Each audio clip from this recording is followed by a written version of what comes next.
මගේ පරණ ශියමි ෆෝන් ඇත් තිබ්බා මේ ෆෝන් එකෙන් මම එක සෑහන කාලය පාවිච්චි කරම එක ෆොටෝස් ගහල තින වීඩියෝස් මේ ඩොකමන්ස් කටක් නම්බස් මේ හැමදේම තියෙනවා මට මේක කාලය පාවිච්චි කරම් පස්සේ මට ඕනුනා අලුත් ෆෝන් එකට සවිච්චෙන්න්න ඇති ම සැම්සුන් අලුතෙන් ගත්ත සැම්සුන් ෆෝන් ඇත්තිනවා දැම්මට ඕනේ මේ මම කලින් පාවිච්චි කරපු ෆෝන් එක තිබ්බ හැමදේම ඒ විදිහටම මගේ අලුත් ෆෝන් එකට ෂයා කරගන්න ඒ ඩේටා එතොට ෆොටෝස් වීඩියස් මේ ඩොකමටස් මේ හැමදේම මගේ අලුත් ෆෝන් එකට ෂයා කරගෙන එතනින් යටේ අලුත් ෆෝන් එක පාවිච්චි කරන්න මම මොකද කරන්න ඕනේ ඉතින් මේක පිසිකට වගේ ඔක්කම බැකප් කරලා එකින් අනි පැතර ගන්නක මාර් කරදරයි අනතක තෝට ඔය ඔක්කම ෆොටෝස් ටික කලවන්ගෙනවා මට එපා ෆොටෝස් වීඩියෝස් ඩොකමන්ස් කටක් නම්බ සෝ ගන්නකමටියක් අමාරුයි ලොකු වෙලාවක් යන වෙන ඩිවයිස්සක් ඕනනවා ඉතුව මුකුත් නැතුව ඔයාගේ පරණ ෆෝන් එකයි ඔයා දැන්ගත්ත අලුත් ෆෝන් එකයි එක ළඟ තියාගෙන මේ හැමදේම පරණ ෆෝන් තිබ හැමදේම අනිත් ෆෝන් එකට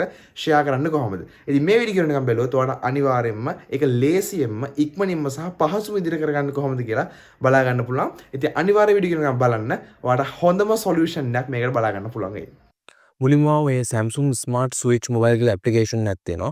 මේක ඔයාගේ මේ Samsung ෆෝන් එකට දාගන්න ඕනේ අලුත් ෆෝන් එකට. ඊට පස්සේ මෙතනින් ඔයාලා මේකේ කන්ටිනියු කරන්න තියෙනවා. සමහර ඒවා permissions තියෙනවා allow කරන්න. ඒ ටික allow කරන්න ඕනේ. ඉතින් මුලින්ම ඒ ටික ඔයා මුලින්ම allow කරගෙන ඉන්න ඕනේ. හරි. ඊට පස්සේ ඔයාගේ පරණ ෆෝන් එකට යන්න. මේ තියෙන මගේ Xiaomi පරණ ෆෝන් එක. ඒකෙත් ඔය ඇප්ලිකේෂන් එක Play Store එකෙන් download කරගන්න ඕනේ. ඊට පස්සේ ඒකේ terms and conditions වගේ දේවල් තියෙනවා. ඔයාලා බලන්න ඕන කියවන්න.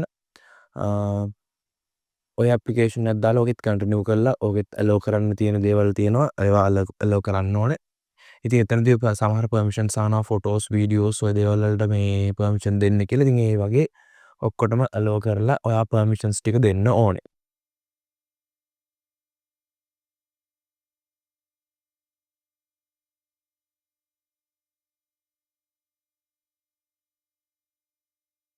මේක මේ ඕකේ කරන්න තියෙන දේවල් ඒ permissions ටික දීලා මේකේ ඕකේ කරන්න ඕනේ. අනිවාර්යෙන් ඒ ටික කරන්න ඕනේ.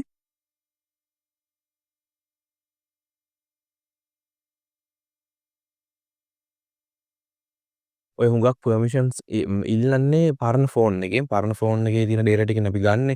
ඒ නිසා ඒකේ තමයි වැඩි හරියක් permission ඉල්ලන්නේ. ඉතින් හැම එකටම permission දෙන්න ඕනේ.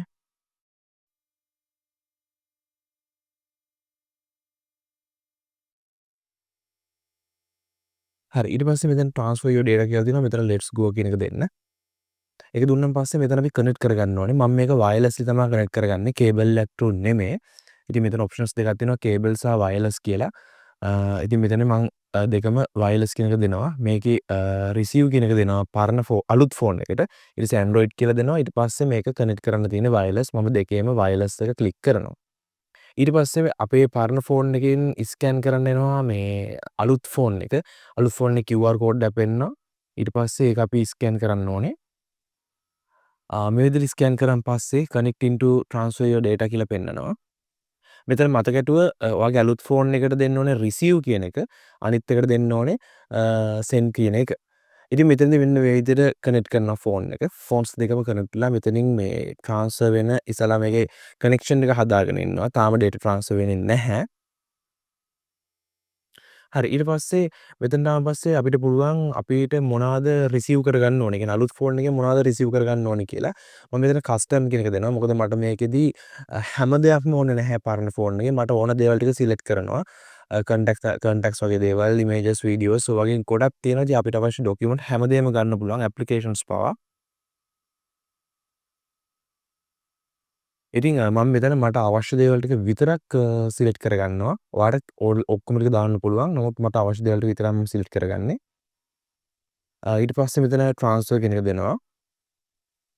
ඉතින් මෙතනදී අපිට පුළුවන් අපේ ඒ කියන්නේ පරණ ෆෝන් එකෙන් අපේ අලුත් ෆෝන් එකට මේ දේවල් ටික ගන්න. එතන ඔයාලට ඔක්කොම දේවල් ටික දෙන්න පුළුවන්. නමුත් මම කස්ටම් කියලා මට අවශ්‍ය දේවල් ටික විතරයි තෝරගත්තේ. ඔයා සේරම ටික දුන්නොත් සාමාන්‍ය ෆයිල් සයිස් එක සෑහෙන වෙලාවක් යයි සහ ටිකක් ලොකු ෆයිල් සයිස් එකක් එනවා. ඉතින් මේ විදිහට අපිට සම්පූර්ණයෙන්ම මේක මේ වුණාන් පස්සේ done with this phone කියලා පෙන්නනවා අපේ පරණ ෆෝන් එකේ. ඉතින් ඔයා ඒක done කියන දෙන්න ඕනේ. ඊට පස්සේ අපේ අලුත් ෆෝන් එකේ අපි මේ වෙද්දී ට්‍රාන්ස්ෆර් කරගත්තේ එහෙම නැත්නම් රිසීව් කරගත්ත දේවල් ටික මෙතනදී ඕගනයිසින් කරනවා බලා ගන්න පුළුවන්. ඉතින් මේකට විනාඩි 2 3ක් යනවා. ඔයා ෆයිල් සයිස් එකේ ලොකු වෙන්නේ ඒ කියන්නේ සෑහෙන ලොකු ෆයිල් සයිස් එකක් වෙන්නේ ඔයා හැම එකක්ම ඔය ගත්තොත් මට අවශ්‍ය දේවල් ටික විතරයි මම ගත්තේ. ඉතින් data transfer result කියලා පෙන්නනවා අපි මේ විදි ගත්ත දේවල් ටික. ඉතින් ඔයාලට මෙතන next දෙන්න පුළුවන්. next දුන්නාන් පස්සේ මෙතන done දෙන්න තියෙන්නේ. ඉතින් මෙතනින් ඔයාගේ සම්පූර්ණ ඔයාට අවශ්‍ය කරපු දේවල් ටික පරණ ෆෝන් එකේ තිබ්බ සේරම ටික ඔයාගේ අලුත් ෆෝන් එකට වැටලා තියෙනවා. ගැලරි ටිකත් බැලුවොත් ඔයාලට පුළුවන් මෙතන මේ කලින් ඒ දවස්වල ගත්ත ෆොටෝස් වීඩියෝස් ඒ විදිහටම තියෙනවා.